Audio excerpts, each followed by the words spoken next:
आज हम एक ऐसे महान ज्योतिषीय योग की चर्चा करने जा रहे हैं जिसके बारे में कहा जाता है कि कुंडली में इस योग की उपस्थिति व्यक्ति को राजा, महाराजा या मंत्री तक बना सकती है। इस योग का नाम है महासागर योग।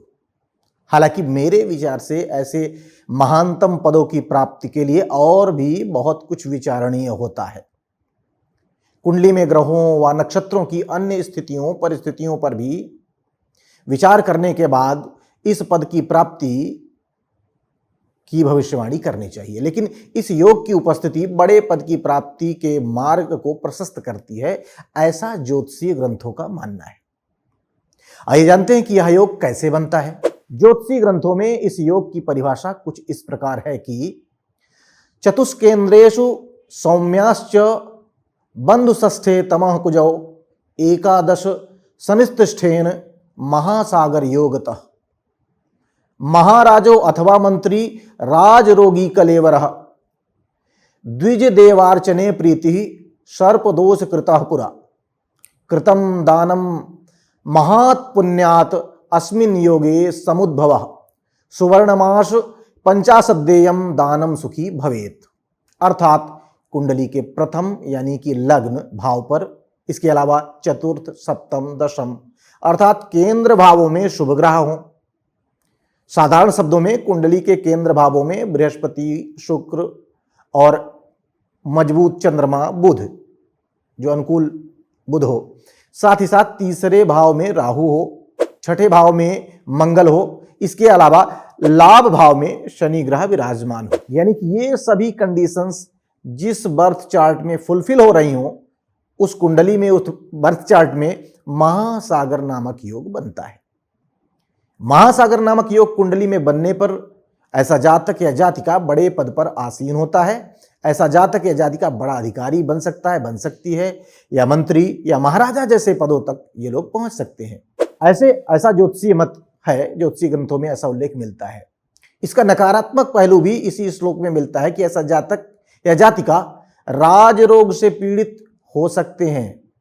अर्थात ऐसे रोग जो राजा महाराजा को हुआ करते थे या होते थे, वो रोग ऐसे जातक या जातिका को हो सकते हैं।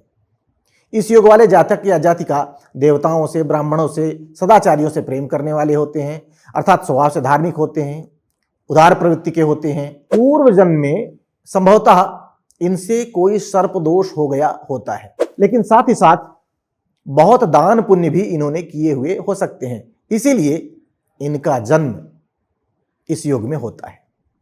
इसी योग में नकारात्मकता दूर करने का उपाय भी बताया गया है।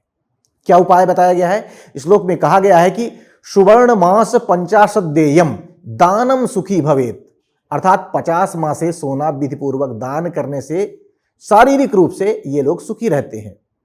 अब आपको लग सकता है कि यह उपाय तो बड़ा महंगा है। तो पहली बात तो ये स्पष्ट कर दी जाए कि यह मेरा बताया हुआ उपाय नहीं है। जो शास्त्रों में लिखा है उसे मैंने आपके समक्ष ज्यों का त्यों रख दिया है।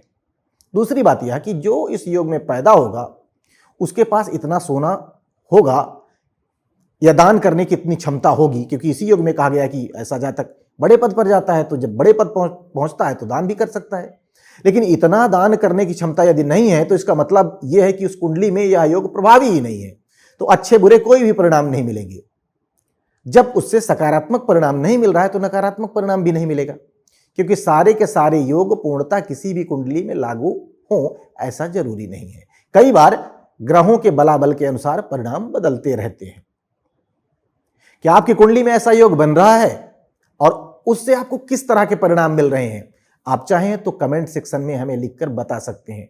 हम भी नए सिरे से अपडेट हो जाएंगे कि पुराने जमाने में कही गई बातें वर्तमान समय में किस तरह से लागू होती है। बाकी ऐसे ही अपना प्यार हमारी वीडियोस को देते रहें। मिलते हैं अगले वीडियो में। जय माई की।